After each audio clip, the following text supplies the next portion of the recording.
Okay, so today we are going to do 2-2 reflections. This starts on page 73, but I'm going straight to page 74, and we're going to talk about the words.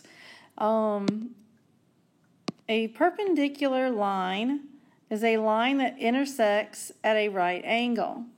So you can see here line L is perpendicular to line M. And I don't care how much when two lines intersect that they look like they're intersecting at a right angle. Unless you have this mark right here, they are not forming a right angle. They are not perpendicular. A perpendicular bisector of a line segment is a line perpendicular to the segment at the segment's midpoint. So it also divides the segment in half. So here you have line M. It's perpendicular to segment AB. And as you can see that this side of the segment has that tick mark. And this side of the segment has this tick mark. So we know that each one of those sides are congruent. A reflection across line L maps a point P to its image P prime. So a reflection, if you draw a line perpendicular to line L, then you have to go the same distance on the other side of the line, and then you're going to put your P prime. So let's look at this example. Okay, so we're going to draw a segment with endpoint at vertex A. So see, this is the segment. This is what they're talking about here. Draw a segment with an endpoint at vertex A. Okay, so the segment is perpendicular to line L, and label the other endpoint A. So this is what they're talking about. Here is the segment. It's perpendicular to line L, and it's the same distance on this side as it is on that side. And that's where we map A prime. Okay, and we do the same with B. All right, so we draw a line perpendicular to line L, and then the same distance is where we'd put B prime. So that's all that means. All right, so let's page 75. And let's look at B. Okay, so draw an image after reflection across line L. Draw a segment with an endpoint at vertex A. So the segment is perpendicular to line L and bisected by line L, which means there's the same distance on each side of line L. So I wonder if I can draw this straighter just using my finger. Nope. So here's my line,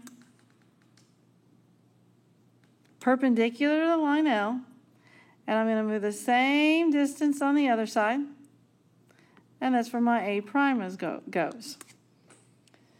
Okay, so now I want you to stop and try to do B and C, and then come back and look and see and check your work. Okay, so I didn't draw the perpendicular lines because they just look too bad, but I did put the points where they should be, and you can check your work that way. Okay, so we flip to the next page. We're going to look at the rules, okay? And this is going to be better than trying to draw a perpendicular bisector. So reflection across the x-axis, you can see here that y changes. Okay, a reflection across the y-axis, x changes. And let's take a minute and think about this for a second. If I have a point over here, and I'm going to label this point 2, 4, and I want to reflect it over the y-axis. Okay, if I reflect it, and this point is over 2 places, isn't it? That's the distance it is here. So if I go here and make a point, it's going to be at -2, 4. So do you see how this works? And back to the other one, if I'm going to reflect it across the x-axis, this distance here is 4, so I'm going to come down 4, and this point will be at 2, -4. And that's what this says. Okay? Now, if I'm going to reflect it across the line y equals x, and we talked about this before, this is that line. And I just want to reflect it over here. Okay? So it's going to be the same distance. That point is going to be 4, 2. And there is the rule, okay?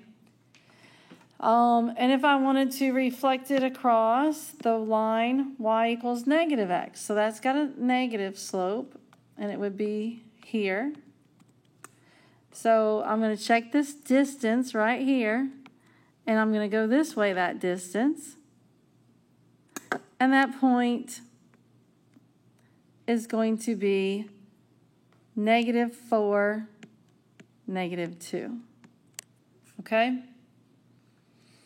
And those, believe it or not, if you memorize those or just think about those, logically, that's going to be easier than trying to draw a perpendicular bisector. So the next example, let's go down here at B. And it says, find the coordinates of the vertices of the image. Okay?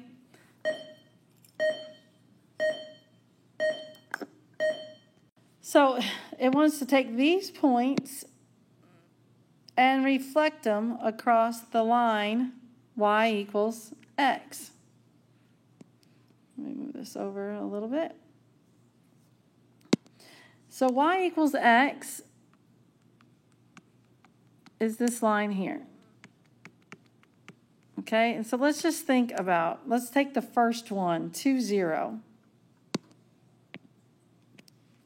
2, 0. What's going to happen when I move 2, 0 over here? Well, it's going to flip it, right? It's going to be right there. And so it's going to become 0, 2. So the rule for this would be just flipping x and y, okay?